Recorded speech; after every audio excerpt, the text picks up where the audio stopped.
अचल स्थिर देखता रहा उसकी अगली करवट। 24 रथ, अंगुल अष्ट प्रमाण, दाऊ पर सुल्तान है, बच्चू को चौहान। पृथ्वीराज चौहान। इतिहास का पहला सफा इसी शूरवीर के नाम पर खुलता है। अजमेर के इस राजपूत ने राजस्थान, गुजरात और पूर्वी पंजाब से होते हुए जब दिल्ली पर नजर डाली तो इसकी मिट्टी के इश्क से बच न सका, पर इसे अपनी राजधानी बनाया। आज के लाडो सराय के पास किला राय पिथौरा इस राजपूती शान के अवशेष हैं। पृथ्वीराज चौहान की वीरता का आलम यह था कि उसे शब्द भेदी तीरंदाजी में महारत हासिल थी। दिल्ली की आन को बचाने के लिए उसने 2 बार तुर्क शासक मोहम्मद गौरी से घमासान किया। अंदर खुद और तराइन की जमीन लहूलुहान हो गई।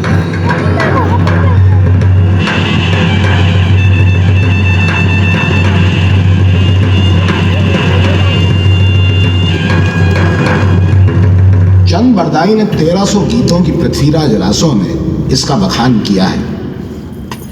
कहते हैं गौरी चौहान को बंदी बनाकर ले गया और उसे अंधा बना दिया। एक दिन दरबार में चौहान के शब्द भेदी बाण ने गौरी की जान ली। ये चांद बरदाई की निष्ठा और कल्पना का परिणाम है, क्योंकि मैं तो जानता हूं पृथ्वीराज चौहान तराइन की मिट्टी पर वीरगति को प्राप्त हुआ। तारीख थी 1191 ईस्वी। अब मोहम्मद गौरी ने दिल्ली को हासिल तो कर लिया, मगर उसके दिल में रह न सका। ईरान के गौर पर लगातार हमलों के कारण उसे दिल्ली की डोर अपने गुलाम कुतुबुद्दीन ऐबक के हाथ सौंप कर लौटना पड़ा।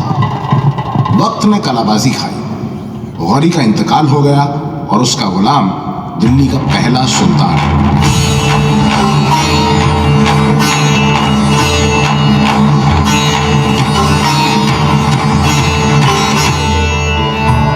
सुल्तान बुखारा और समरकंद के बाजारों से गुलाम खरीदते और चुने हुए गुलामों को फौजी तालीम देकर ऊंचे ओहदे सौंपते।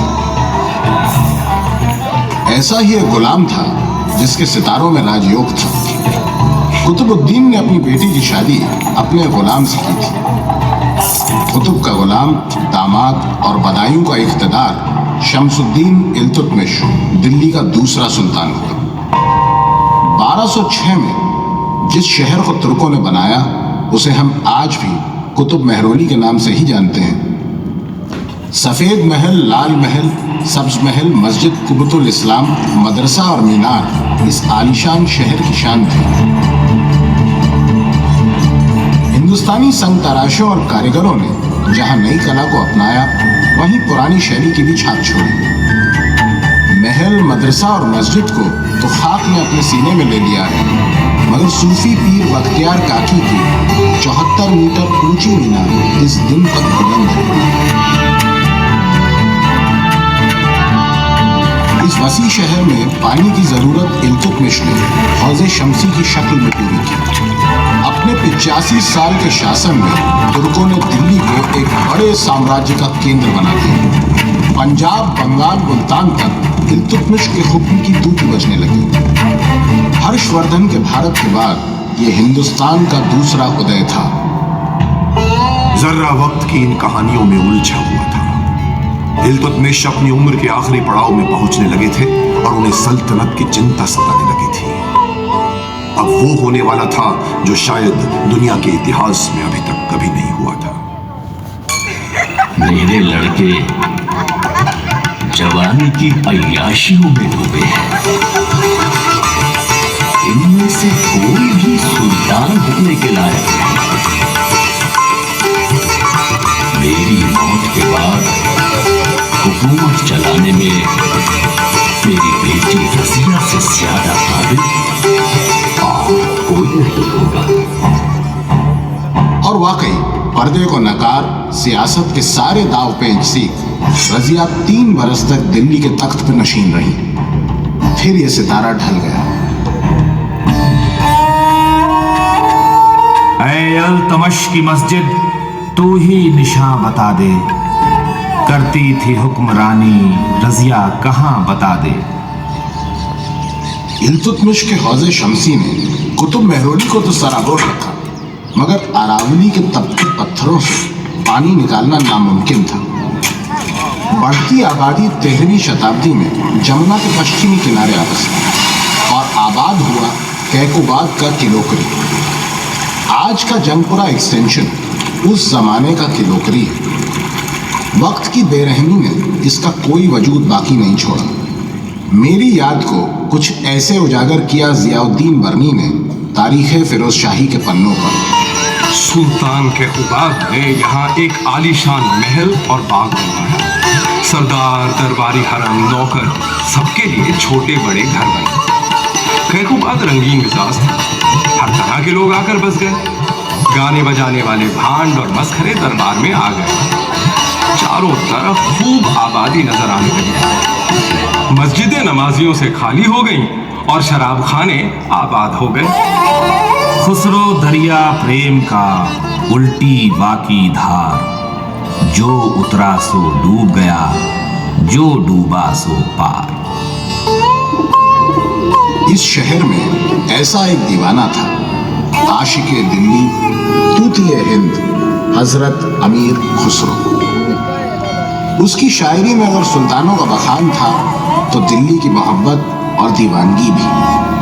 अगर उसमें फलसफा और फिक्र थी तो हुस्न इश्क भी। शाही दरबारों से अपने शेख निजामुद्दीन की दरगाह तक, किलों की दीवारों से दिल्ली की गलियों तक खुसरो की दुनियावी और रूहानी शायरी गूंजती रही। उसके लफ्जों में दिल्ली के लिए प्रेम उमड़ता रहा।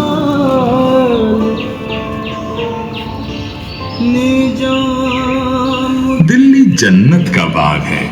यहाँ की मस्जिद को दिल्ली वाले अपना काबा मानते हैं। इसके मीनार ने आसमान को गिरने से रोक रखा है। दिल्ली की आबो हवा गर्म है, इसलिए कि सूरज को यहाँ से इश्क है। इश्क की दास्तान को खुसरो ने 5 जुबानों में सुनाया: फारसी, खड़ी बोली, ब्रज, अवधी और पंजाबी मुल्तानी। 5 सुल्तानों के दरबार में शिरकत करके खुसरो की शायरी ने उस मिट्टी से जन्म लिया जिसमें 2 बड़ी तहजीबों का रंग शामिल है। उसकी इजाद हिंदवी न फारसी है, न ब्रज, न अवधी, बस उसका अपना अंदाज है। दोआब की मिट्टी एटा में जन्मा यह दीवाना 8 साल की कच्ची उम्र में दिल्ली का आशिक हुआ और यहीं की खाक में दफन है। अलबत्ता मेरे जहन में वो रहती दुनिया तक जिंदा रहेगा। इसके इश्क के तराने मुझे आज भी गुनगुनाती हवाएं सुना जाती हैं।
जोरे सिकंदर न है कब्र दारा, मिटे नामियों के निशां कैसे कैसे।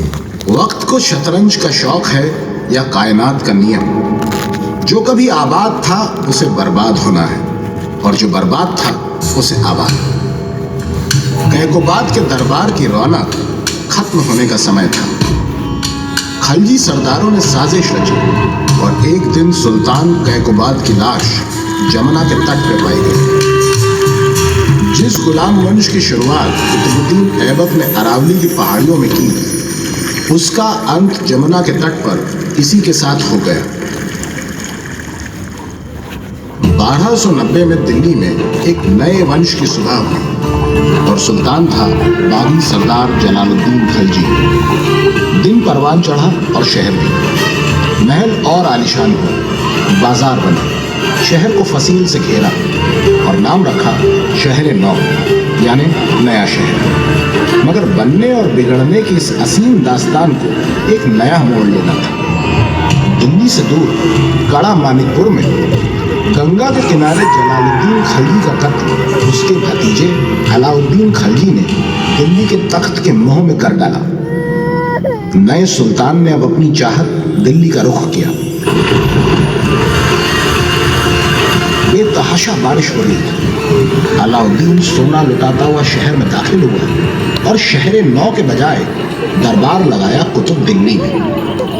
हौस खास बना ताकि शहर तर रहे और किलोकरी पर इतिहास ने पर्दा डाल दिया। खलजियों की सुबह किलोकरी की शाम साबित हुई। वैसे तो युद्ध विनाश का पर्याय है, मगर सीरी के शहर का तो जन्म ही युद्ध की भूमि पर हुआ। चीन की सरहद से एक पीला तूफान उठा जो ईरान, मध्य एशिया और रूस पर छा गया। ये एक कबीला था जिसने चंगेज खान की अगुवाई में पुरानी दुनिया के बड़े हिस्से पर कब्जा कर लिया। दिल्ली पर जब एक ऐसा ही हमला हुआ तो अलाउद्दीन खलजी ने ताज उतार कर बख्तरबंद पहना, हरम और खजाने की चाबी कोतवाल को सुपुर्द कर शहर से दूर सीरी के सपाट मैदान में छावनी लगाई। मुकाबला जमकर हुआ और जीत अलाउद्दीन की थी।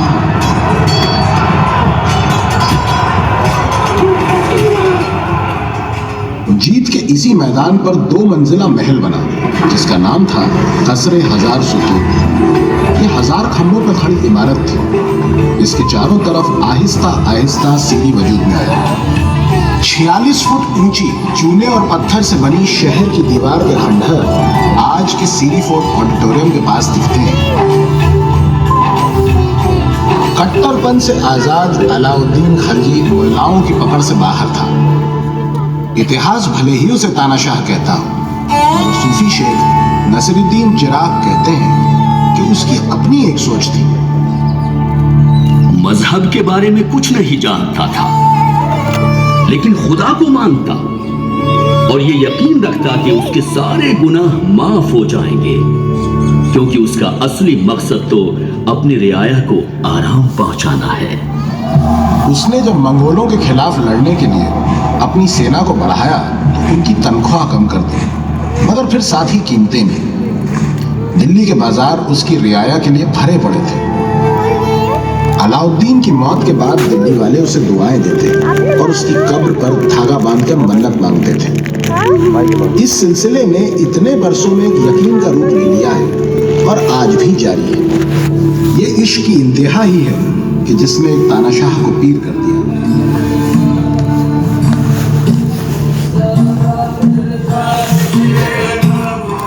उसका बेटा कुतुबुद्दीन खलजी दिल्ली के तख्त पर तो आया, मगर मेहमा की तरह। एक दिन दरबार में फौजी सरदार गाजी मलिक ने उसे एक नया शहर बनाने का मशवरा दिया। सुल्तान ने तिरछी नजर से उसे देखा और हंसकर कहा, जब तू सुल्तान बन जाएगा तो अपना शहर बना लेना। ये व्यंग था या वक्त खुद खलजी की जबान पर बैठकर बोला था, ये तो मैं भी नहीं जानता।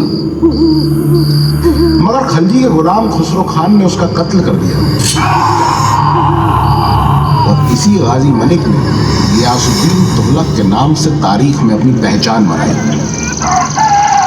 तुगलकाबाद शहरों के इस असीम समंदर में तुगलकाबाद पानी के बुलबुले की तरह उठा और फिर ओझल हो गया। मानिए तो इस वक्त के दो सुल्तान थे, एक सियासती हुक्मरान तो दूसरा महबूब इलाही सुल्तान उल मशीद दस्तगीर ए दो जहां सूफी शेख निजामुद्दीन औलिया।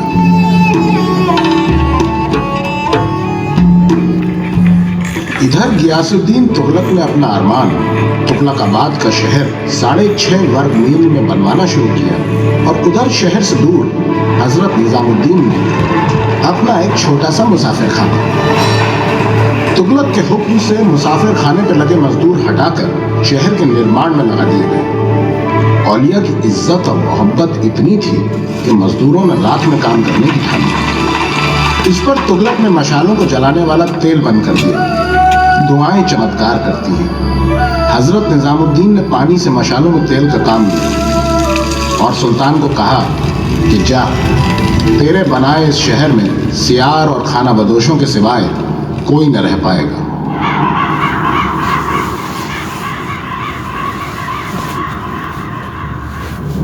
हुनूज दिल्ली दूर अस्त। यही कहा था हजरत निजामुद्दीन ने। जब बंगाल में मंगोलों से जंग जीतकर गियासुद्दीन तुगलक वापस चला तो वाकई दिल्ली उसके लिए दूर थी। उसके स्वागत में उसके बेटे मोहम्मद तुगलक द्वारा बनवाया लकड़ी का एक विशाल शामियाना चरमरा कर वक्त की बिजली की तरह गिरा, जिसमें दबकर गियासुद्दीन की मौत हो गई। तुगलकाबाद के सामने उसका मकबरा है। कभी यहाँ एक झील थी और एक पुल इसे तुगलकाबाद से जोड़ता था। अब यहाँ मेहरौली से बदरपुर को जोड़ती सड़क है। औलिया का श्राप चाहे हकीकत मानिए चाहे फसाना, मात्र 4 बरस में युद्ध स्तर पर अंजाम दिया गया सुल्तान का अरमान सिर्फ 15 बरस में वीरान हो गया। और हजरत निजामुद्दीन औलिया के मजार पर आज 600 साल बाद भी मेले लगते हैं।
तोरी सूरत के बलिहारी।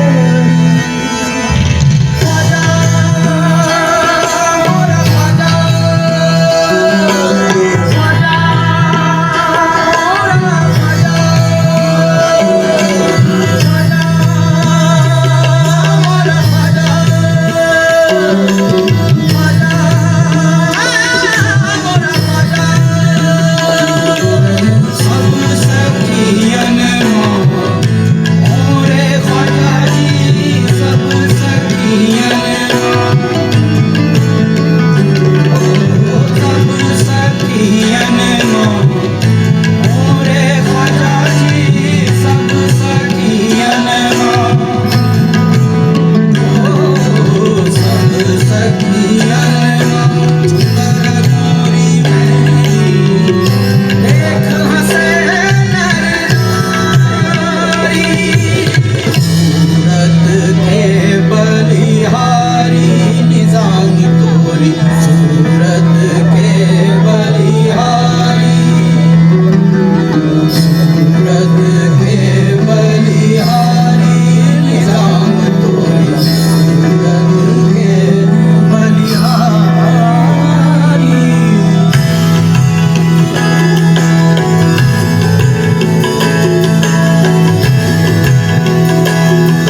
दौलताबाद को संवारने जो सुल्तान निकला उसका नाम था मोहम्मद बिन तुगलक। वो एक मुख्तलिफ शख्सियत था। दार्शनिक कहें या संकी, उसके तरीके नायाब थे और वो अपने वक्त से आगे था।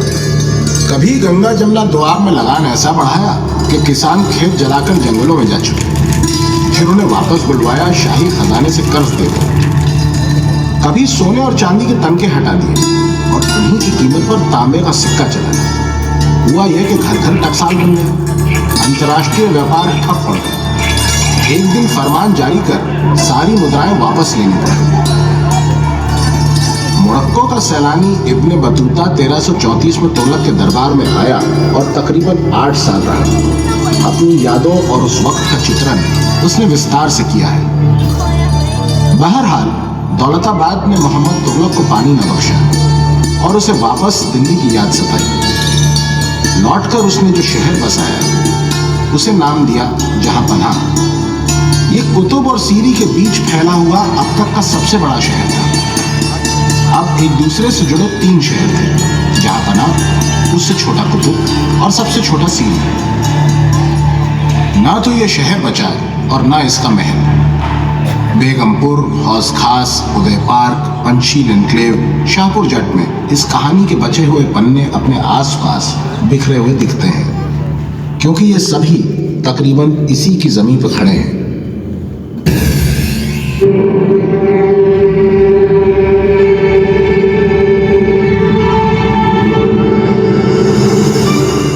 आज का फिरोज शाह कोटला तो क्रिकेट के सभी आशिक जानते हैं। ये वक्त के जिस शहर में मौजूद है उसका नाम है फिरोजाबाद और इसे बसाने वाले आशिक का फिरोज शाह तुगलक। गियासुद्दीन तुगलक के चचेरे भाई रजब और दीपालपुर की भाटी राजपूत मां का बेटा। उसे निर्माण कार्य का इस कदर शौक था कि इतिहासकार उसकी तुलना अगस्टस सीजर से करते हैं। अरावली की पहाड़ियों से दूर जमुना किनारे भव्य शहर का निर्माण हुआ। 18 गांव मिलाकर बने इस शहर में 30 महल थे, 200 मुसाफिर खाने, 4 अस्पताल, 10 हम्माम, 150 कुएं और 1200 बाग। कोटला से शिकार महल तक 5 कोस में फैला था ये शहर। शिकार महल यानी आज का हिंदूराव अस्पताल का इलाका।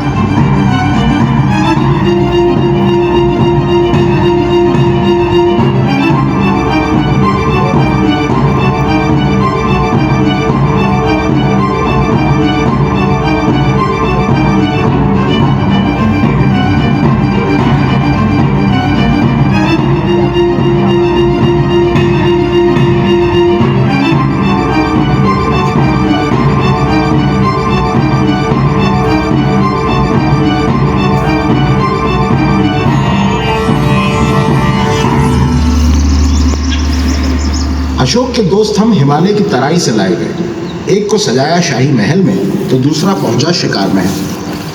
आवाम के लिए पुस्तकालय बने, तारों का अध्ययन करने के लिए मीनारें और समय देखने के लिए धूप खड़े, मस्जिदें बनी। आजान की आवाज भले ही अब न सुनाई दे, मगर खिड़की और बेगमपुर में इनको आज भी देखा जा सकता है। फिरोज शाह तुगलक था तो एक कट्टर शहंशाह, मगर था नरम दिल। उसने ब्राह्मणों पर जजिया तो लगाया, लेकिन दर कम कर दी और उनके ग्रंथों को फारसी में अनुवादित करवाया। सन 1368 में जब कुतुब मीनार पे बिजली गिरी, तो उसने ऊपर की 2 मीनारों का नवनिर्माण करवाया।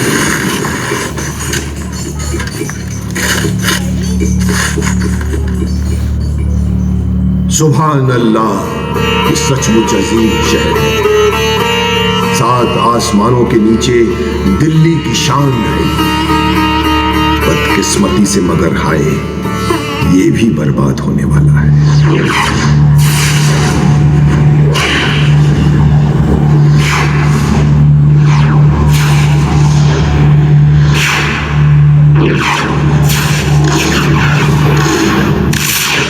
फिरोज शाह तुगलक के इस अजीमो शान शहर पर दुश्मनों की बुरी नजर थी। दिसंबर की सर्द रात है, जिसे गर्म कर रहा है तो सड़कों पर बहता हुआ लहू। 3 दिन और 3 रातों तक मैंने दिल्ली को खून में नहाते देखा। कटे जिस्म, लुटे बाजार, दरीचों से झांकती खौफजदा आंखें जैसे इंतजार करती थी किसी के जाने का। दिसंबर 1398 को जब तैमूर लंग दिल्ली से गया तो उसकी तलवार पर अनगिनत लोगों के खून के धब्बे थे और उससे कहीं ज्यादा थे मेरे दिल पर कभी न मिटने वाले दाग।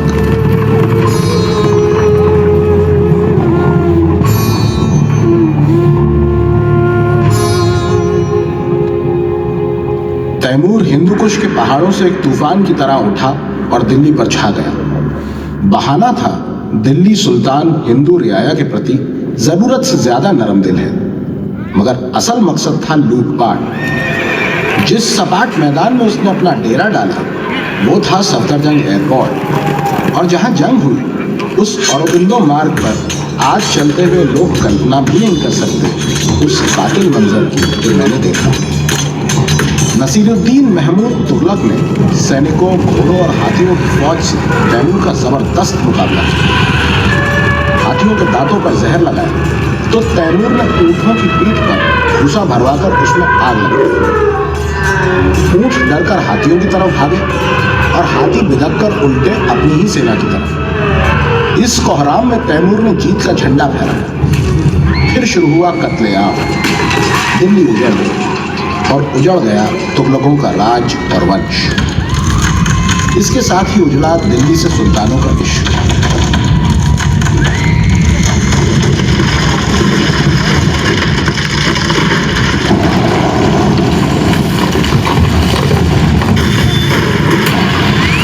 दिल्ली जैसे सौतेली हो गई। सैयद आए फिर लोधी, कुछ मकबरे बने कुछ मस्जिदें, मगर इश्क का जज्बा वो नहीं था। धड़कनें धीमी ही सही मगर अगले 130 बरस तक चलती रही। फिर सिकंदर लोदी के बेटे इब्राहिम का मुकाबला 1526 में पानीपत के मैदान में तैमूर के वंशज बाबर से हुआ।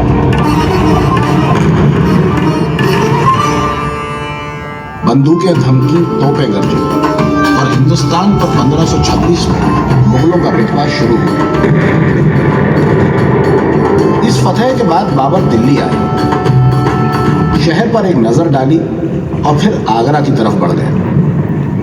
1527 एक ही बरस के भीतर मेवाड़ के सपूत राणा सांगा ने मुगलों को चुनौती दी, मगर खनवा की लड़ाई जीत न सका। 4 साल में अपने बड़े बेटे हुमायूं पर हुकूमत निसार कर बाबर चल बसा। बागे बाबर काबुल में आज वो दफन है।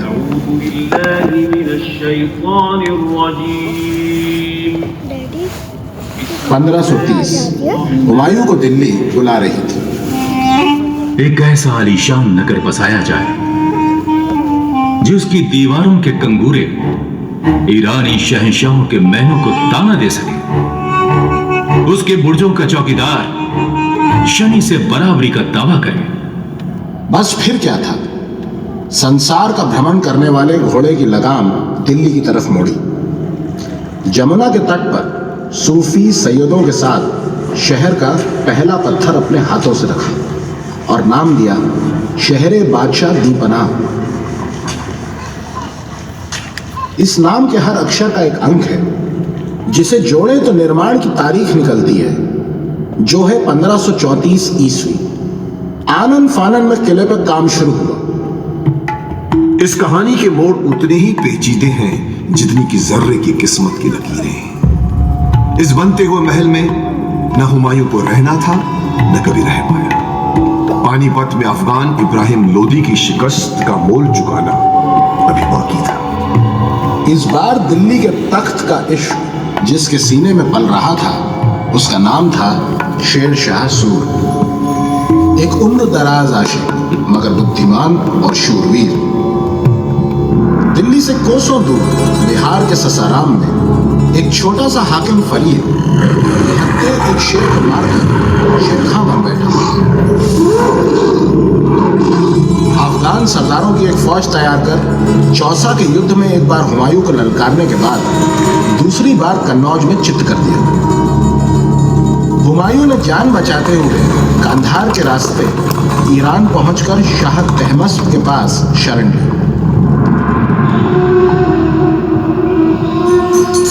शेरशाह ने तैमूर के उजड़े सीरी के शहर से पत्थर उठाए, दी पनाह के नक्शे को फेरा बदला। मेहराबों, पच्चीकारियों, गुंबदों और छतरियों के जिस शहर को उसने लाल पत्थर और संगमरमर से बनवाया, उसे नाम दिया शेरगढ़। हिंदुस्तान का सीना चीरती, सोनार गांव को पेशावर से जोड़ती सड़क आजम इस सुल्तान की दूरंदेशी सोच की पहचान है। आज हम इसे ग्रैंड ट्रंक रोड कहते हैं। चांदी के जिस सिक्के को शेरशाह ने 1540 में चलाया, उसे नाम दिया रुपया। ये नाम आज भी भारत की मुद्रा के लिए बरकरार है। मात्र 5 सालों में इतना काम कर ये सुल्तान आज ससाराम में अपने मकबरे में आराम करता है। बेटा इस्लाम शाह बादशाह बना, मगर 1534 ईस्वी में वो भी अल्लाह को प्यारा हो गया। दिल्ली को अपने अगले आशिक का इंतजार था।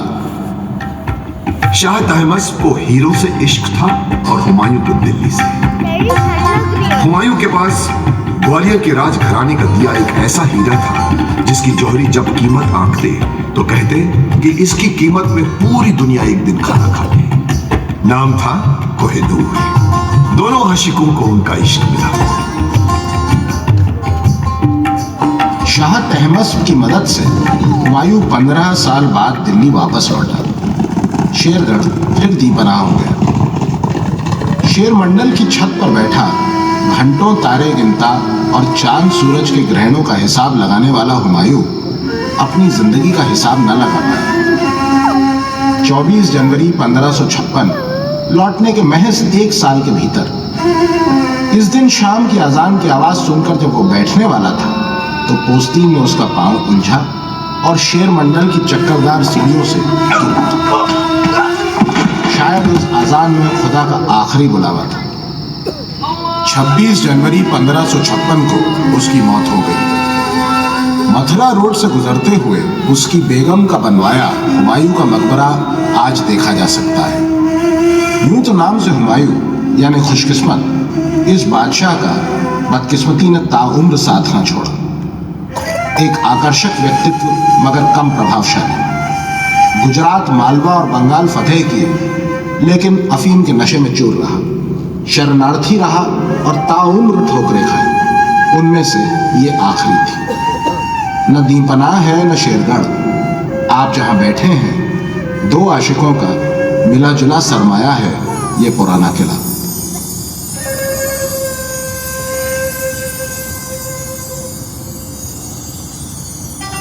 दिल्ली से उसके आशिकों के इश्क की तारीख जर्रे के दिल की किताब है। मगर जब न दिल्ली थी, न दीपनाह, न शेरगढ़, जमुना के किनारे ये पावन धरती तब भी थी। आज के पुराने किले और उसके आसपास फैली ये धरती ईसा से 800 वर्ष पूर्व लिखे गए जिस महाकाव्य की पृष्ठभूमि है, उसे विश्व महाभारत के नाम से जानता है। महाभारत के 18 पर्वों में से दूसरे पर्व में चित्रित वेद व्यास का इंद्रप्रस्थ यहां से लेकर निगमबोध घाट के बीच कहीं सृष्टि की इस महान लीला में लुप्त है। कहते हैं कि धृतराष्ट्र ने कौरव पुत्रों और पांडु पुत्रों के बीच जब बंटवारा किया तो पांडवों के हिस्से 5 गांव हैं: दिलपत, बागपत, पानीपत, सोनपत और इंद्रपत। श्री कृष्ण के सुझाव पर इंद्रपत या इंद्रप्रस्थ के जंगल साफ कर उसे पांडवों ने अपनी राजधानी बनाने की सोची। इस काम के लिए अग्निदेव की मदद मांगी गई। भीषण जलते हुए जंगलों में से एक असुर अपनी जान बचाकर भागा। अर्जुन ने उसे शरण दी। ये माया थी, विश्वकर्मा देव की शिल्पकार। इंद्रप्रस्थ की राजधानी के निर्माण का जिम्मा मिला माया, और जो महल बना वो वाकई मायावी था। दूर दूर से राजा, मुनि, ऋषि और देव पधारे। कौरव भी आए। दुर्योधन ने अपने मामा शकुनी के साथ घूमकर शहर देखा और विस्मित रह गया, मगर विस्मय को ईर्ष्या में बदलते देर न लगी। डैडी चले? कहते हैं इस महल में भ्रमित करने वाले कई आकर्षण थे। दुर्योधन भी भ्रमित हो गया। महल का आंगन पार करने के लिए पांव उठाया और जल सरोवर में जा गिरा। ये दृश्य देखकर आसपास खड़ी हुई दासियां और महारानी द्रौपदी हंस पड़ी। दुर्योधन अपमानित महसूस कर वहां से चला गया। मामा शकुनी ने दुर्योधन के प्रतिशोध को उकसाया और एक षड्यंत्र रच डाला। कपट के चौसर की बिसात बिछाई और आमंत्रित किया धर्मराज युधिष्ठिर को। युधिष्ठिर पांडवों का सर्वस्व हार गए और आखिर द्रौपदी को दांव पर लगा। दुर्योधन ने अपने अपमान का बदला लिया। भरी राजसभा में द्रौपदी का चीरहरण करने की धृष्टता की। द्रौपदी की पुकार सुन श्री कृष्ण ने प्रकट होकर धर्म की रक्षा की। इसके बाद हारे हुए पांडव 13 बरस के लिए अज्ञातवास में रहे और लौटे तो शुरू हुआ धर्म का महायुद्ध, महाभारत।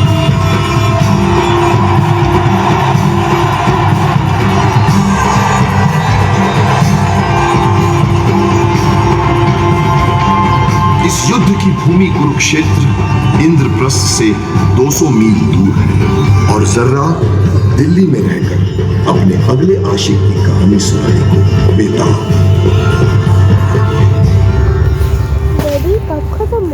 हुमायूं की मौत के बाद उसके बेटे जलालुद्दीन मोहम्मद अकबर ने आगरा में रहकर मुगल सल्तनत को एक नया चेहरा दिया और इतिहास में एक खास मुकाम पाया। महाभारत का फारसी में अनुवाद करवाया और नाम दिया रज़मनामा।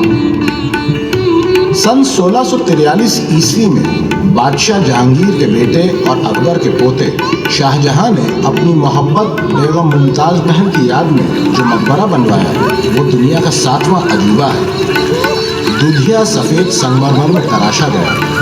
वक्त की आंख से गिरा आंसू का कतरा, ताजमहल। इश्क के इस दीवाने को जब दूसरी बार इश्क हुआ तो दिल्ली से लाल किले से फतेहपुरी मस्जिद तक एक सदाबहार रंगीन शहर आबाद किया और नाम दिया शाहजहानाबाद। घर फिरदौस बर्रुए जमीन अस्त, हमी अस्तो हमी अस्तो हमी अस्त। लाल किले में संगमरमर से तराशे दीवाने खास पर सोने के पानी से लिखा है कि अगर जमीन पे कहीं जन्नत है तो वो यही है, यही है, यही है। नौबत खाना है जिसमें मौसीकार राग और साज से समय का आभास कराते हैं। दीवाने आम है। यहाँ बादशाह के तख्त में 46 लाख रुपए के रत्न और मोती जड़े हैं। तख्त की छत पर सोने के 2 मोर पंख फैलाए हैं जिनकी चोंच में बदखशां के लाल हैं। रंग महल, मुमताज महल, नहरे बहिश्त, हमाम, तस्बीह खाने और हयात बख्श बाग के साथ 10 साल में बनकर तैयार हुआ लाल किला। बंदो साहबो मोहताजो गनी एक हुए, तेरी सरकार में आए तो सभी एक हुए। 3 गुंबद, 3 छतरियों और 2 मीनारों वाली जिस मस्जिद को 5000 सन तराशों और बेलदारों ने 1644 से 6 साल रात दिन काम करके अंजाम दिया वो थी जामा मस्जिद।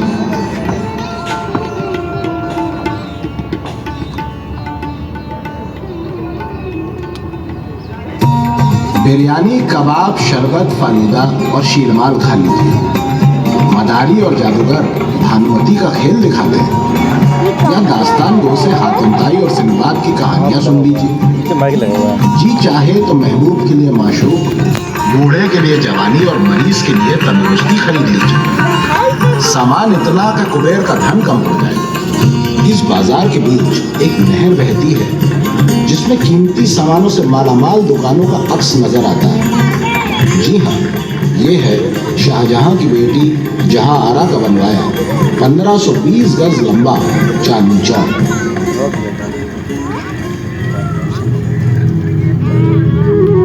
औरंगजेब शाहजहां को कैद कर सुल्तान हुआ, मगर जामा मस्जिद की सीढ़ियों से चांदनी चौक तक दिल्ली वालों की दुनिया रोशन थी।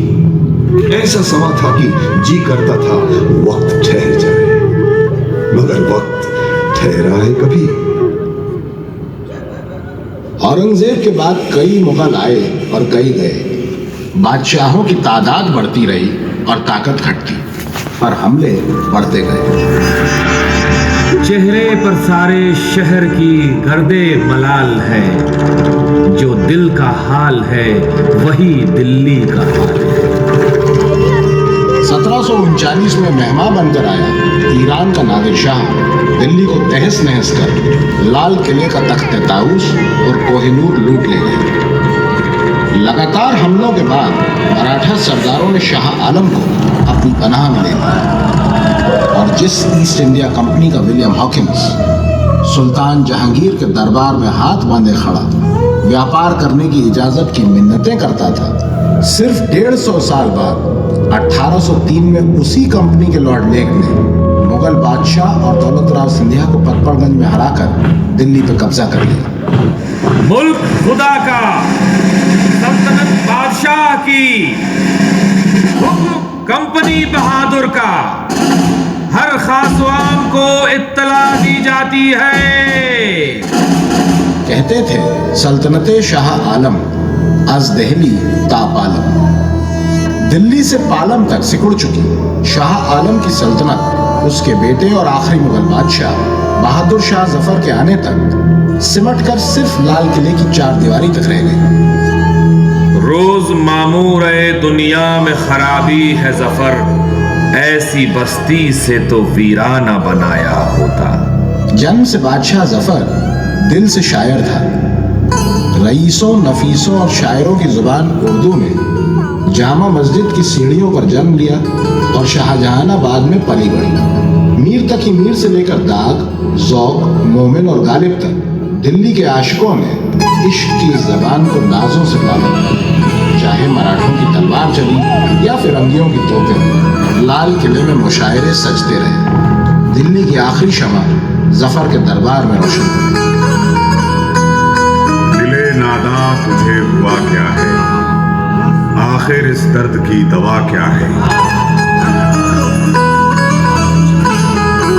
सन 1857 में बैरकपुर रेजिमेंट के एक सैनिक मंगल पांडे के विद्रोह ने दिल्ली पहुंचने तक गदर का रूप ले लिया। मेरठ के सैनिकों ने गाय की चर्बी लगे कारतूस दांत से काटकर चलाने को इनकार कर दिया। जिन 85 फौजियों को अंग्रेजी सरकार ने मौत की सजा सुनाई, उन्हें जेल खाने फूंक कर बाहर निकाल दिया।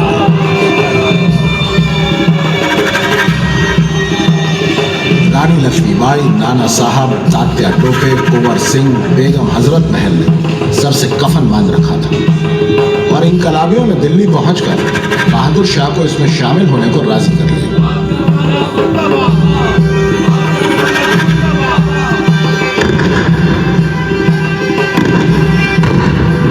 बागी तोपची बखत खान ने तोपों के मुंह उलट दिए। कश्मीरी गेट से लाल किला पहुंचने में अंग्रेजी फौजों को 5 दिन लगे और बहादुर शाह ने हुमायूं के मकबरे में पनाह ली, मगर दूसरे ही दिन उन्हें ब्रिटिश रेसिडेंट ने गिरफ्तार कर लिया।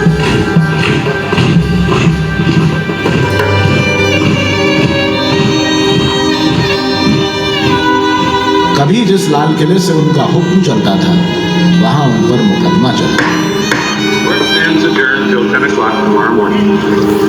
मध्यम हो चुका मुगलों का यह आखिरी चुराग देश निकाले में रंगून भेजा गया और फिर वहीं 1862 में ये लौ बुझ गई। मुगलों की 200 साल की सल्तनत का आखिरी सफा लिखने के बाद अंग्रेजों ने लाल किले को अपनी छावनी में तब्दील कर दिया और कलकत्ते से राज करते रहे। 1 नवंबर 1858 के बाद हिंदुस्तान की कमान सीधे ब्रिटेन की महारानी मलका विक्टोरिया के हाथ में थी। दिसंबर 1911। अब तक अंग्रेजों का राज बहुत बढ़ चुका था और उसे कलकत्ते से मुकम्मल चलाने में काफी मुश्किलातें थी।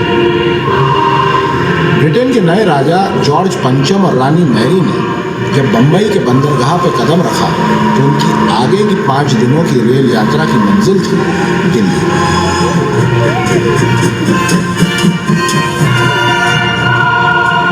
12 दिसंबर 1911 को आज के किंग्सवे कैंप के पास फैले संत नगर में दिल्ली दरबार लगा। वायसरॉय और लेडी हार्डिंग की मौजूदगी में एक लंबी शाही परेड लाल किले से होती हुई कैंप पहुंची। कैंप से दरबार तक एक मिनी रेल चली, बिगुल बजे और 101 तोपों की सलामी हुई।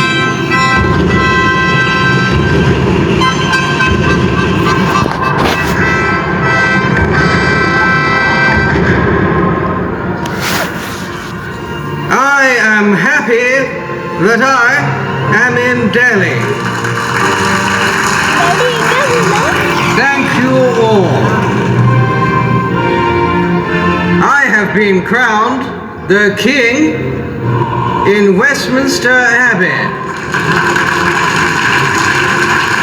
I want my Indian subjects to know that I am their king too.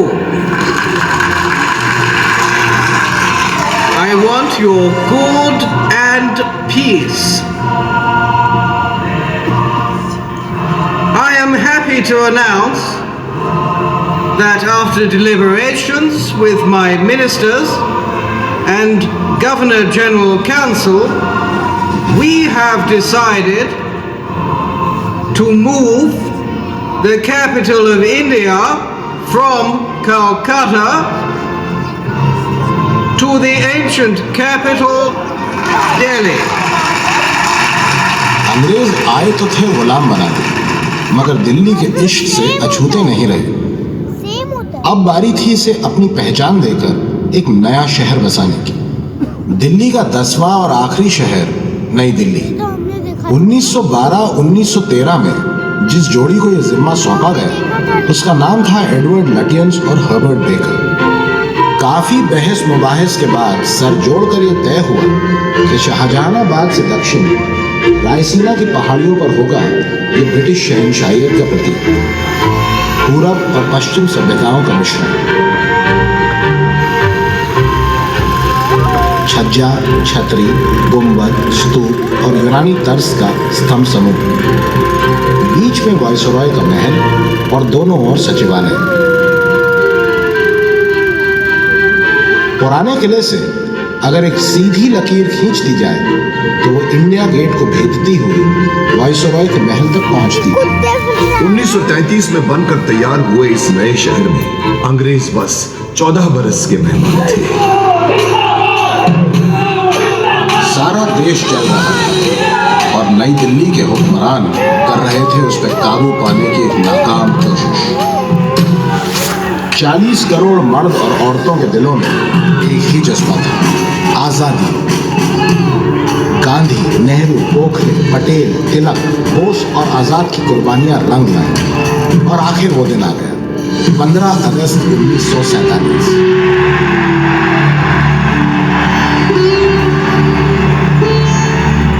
Long years ago, we made a tryst with destiny, and now the time comes when we shall redeem our pledge, not only or in full measure, but very substantially. At the stroke of the midnight hour, when the world sleeps, India will awake to life and freedom. Jawaharlal Nehru आजाद हिंदुस्तान के पहले प्रधानमंत्री हुए और लाल किले से पहली बार तिरंगा फहराया गया।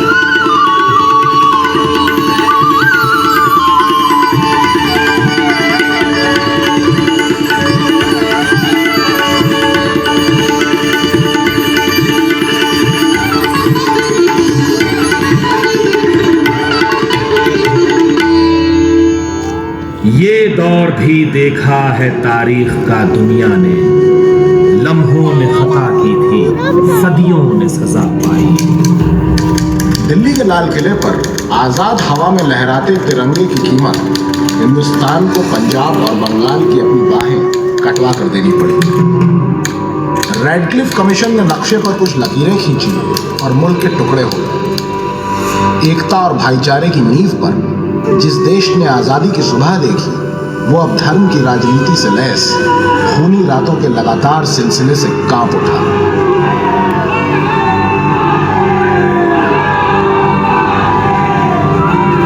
पंजाब की 5 नदियों का जल उन्माद की तीखी शराब बन चुका था। दुनिया के इतिहास में इतने लोग कभी बेघर नहीं हुए थे। सरहद के पार से आने वाले और यहाँ से जाने वाले शरणार्थियों के लिए रिफ्यूजी कैंप लगाए गए। पुराने किले के शहर दीपनाह ने अपने नाम स्वरूप 60,000 शरणार्थियों को पनाह दी। बंगाल के जख्मों पर मरहम रखने के बाद शांति के दूत बापू दिल्ली आए। पुराने किले से हाथ जोड़कर धैर्य की विनती की, प्रण किया कि दिल्ली के खौलते लहू को ठंडा करके वो पंजाब जाएंगे। मगर 30 जनवरी 1948 की शाम को साबरमती के संत की छाती नाथूराम गोडसे की गोलियों ने छलनी कर दी। आजादी का ये सिपाही गिर गया। मुंह में आखिरी बोल थे, हे राम।